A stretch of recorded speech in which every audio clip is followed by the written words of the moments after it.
This story was told to me by a Lakota elder some time ago, and it just came up for me, so I wanted to share. So once when the world was young, there was a medicine man. He had studied his whole life to help people, and he had a good heart. All he really did was serve. One day he got a call. A messenger came to the village saying that there was a village across the river and they were sick. They were very, very sick.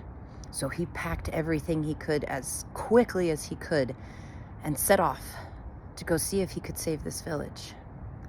In order to get there, he had to take a long, winding path that was up against a sheer cliff, where on the other side was a river. In order to get to the crossing, and he was hurrying as fast as he could. He only slept during the darkest hours to make sure that he didn't wander off and go over the edge as he made his way. Around day 2, he came to a place on this crossing, on this path, and there was a man standing there holding a rope. The other end was tied around his belly. And the man says to him as he approaches, "Will you hold this rope? Please, I need your help." And the medicine man, wanting to help, grabbed the end of the rope, asking, "Why do you want me to hold the..." And before he could finish the sentence, the man just drops off the side of the cliff, and he grabs the rope and he's leaning back against it, holding it. "What are you doing? What are you doing? Why did you do that? Climb back up. Come on, climb back up." The man hanging at the other end of the rope says, "Just hold on, just hold on." The medicine man, not knowing what he was doing, not knowing what was happening, held on, but the rope started to slip. The man dangling at the other end felt that slip. "Please hold on to the rope. Don't drop me. I'll drop it to the river. I'll drown. Don't let me die. Tie it around your waist." The medicine man calls down to him, "Climb up. I can't hold you. The rope is slipping. Tie it around your waist. Tie it around your waist." So the medicine man does. He ties it around his waist. And he's standing there, leaning all his weight back up against this rope, calling down to the man that is dangling above the river, off the side of a cliff, "I need you to climb back up. I have someplace to be. There are people that are waiting for me." The man just screams back up, "Don't drop the rope. Don't let me die. I don't want to drown. Don't let me die." The medicine man tries with all his might, pulling the rope, trying to bodily drag this man back up to the safety of the path, calling down to him, "I need you to help me. Climb up the side of the cliff. I'm trying to get you back up to safety." But the man just dangles there, continuing to call up, "Don't let go of the rope. If you let go of the rope, I will fall into the river. I could die. I could drown. Don't kill me." Hours go by. The medicine man's body is trembling with fatigue, holding this weight, calling back and forth with this man, having no idea what's going on, watching as the sun sets, knowing that he needs to get to this village. He has things to do. Finally, he calls down to the man, "I have to go. You're not telling me what you're doing. You're not helping yourself climb back up to safety. You're not helping me drag you back up to safety. I have to go." "No! Don't let me drown. I could die. Don't kill me. You'll kill me if you let the rope drop." The medicine man stands there on the side of the cliff, his heart breaking in his chest.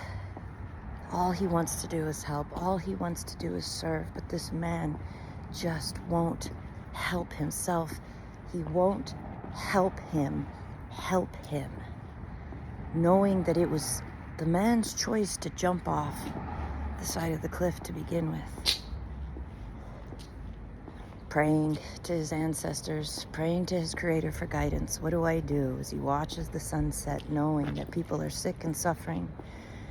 Many people, that if he could just get there, he could help. Maybe he could save them. Finally, the heavy heart.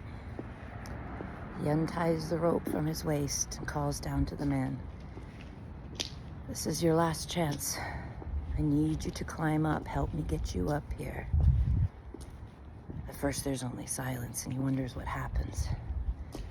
The man calls up, "If you drop that rope and I die, my death is on your hands." The medicine man breathed.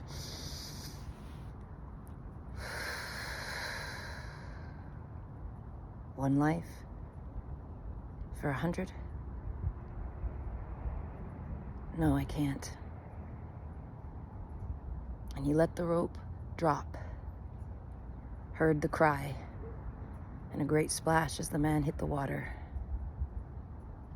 He collected his belongings with tears in his eyes, saying prayers for the man, that he swims, that he remembers he can swim and he can make it. And he continues. With each step he takes towards the village, though, his heart feels lighter because he knew that this was not his fault. The man made the choice. The man refused to help him. The man refused to help himself.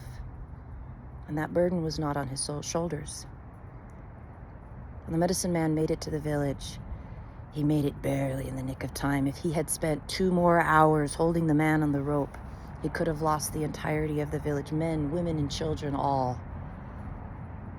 And so it goes from a lightened burden to joy in his heart, knowing that he had made the right choice, believing in his heart that the man chose to swim instead of sink.